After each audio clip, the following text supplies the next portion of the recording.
I grew up in a small town in eastern Washington, pretty far away from any big city. In my town, there are a lot of farms, there's many wineries, and that's about it. The tallest building is maybe 5 stories tall. As a kid, I always told my parents I wanted to live in the city. I felt that the city is where I belonged. They always brushed me off, told me I was crazy. I didn't know what I was talking about. I'd never even been to the city. When I was 12, I had the opportunity to travel to Boston with my siblings and stay for a week with my aunt and uncle in Cambridge.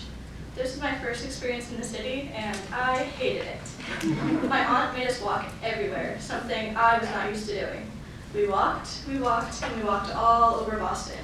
I was pretty young, so I really don't remember the trip too well. I remember being mesmerized by the high-rise buildings. I remember getting to kayak in the Charles River. And I remember the view from Boston from the Longfellow Bridge, the bridge I knew as the Salt and Pepper Bridge. My aunt remembers the trip better than I do, and always recalls how much I said I hated the city. I hated walking everywhere. I was so used to driving. I couldn't stand the Red Sox. And I didn't like the tea. I didn't want to touch anything as soon as I got on. I just overall was not a fan. Boston made a big impression on me though, because 9 years later, I came back. Not just to visit, but to live and experience everything the city had to offer. Something about Boston always stuck with me, and it drew me in to come back. I knew Boston had so much promise and opportunity that no matter what I wanted to do with my life, Boston was the place to do it. This semester, I was plagued with the question, what do I want to be when I grow up? What do I want to do with my life? I've been on track to go to law school, but I started second-guessing myself, wondering if I even have what it takes to go. I spent weeks overthinking and questioning myself. I studied for months. I took the law school admissions test more than once. I even submitted all my school applications. I was on track, but was I on the right track?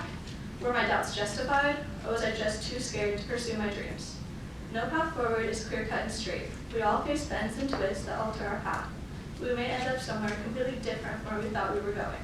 That's all part of life, a part we have to embrace and roll with. I'm scared as hell for what the future will bring if I'm not going to let that fear hold me back. I'm sad to be leaving Boston and going back to my university in the spring for my final semester of undergrad, but I can happily say I have the opportunity to come back in the fall and attend Suffolk Law School. I no longer shy away from walking everywhere. I actually prefer it. I've grown to love the Red Sox. I've even been to a couple of games at Fenway. I don't mind taking the T anymore. I take it every single day for work. Every day I take the Green Line to Park Street, get on the Red Line to Kendall MIT, and go over the Salt and Pepper Bridge.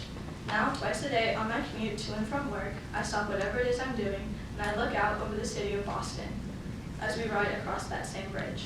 In the morning, I admire the view of the city, the high-rises glistening in the morning, and the sun reflecting off the Charles River. On my commute home, I get to see Boston at night. Every single building lit up and shining, and all the cars stuck in rush hour traffic.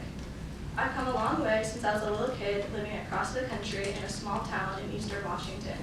I don't know what it is about Boston that drew me back after all this time, but I have come to love and appreciate the city of Boston, and I can't wait to come back and make the city my own.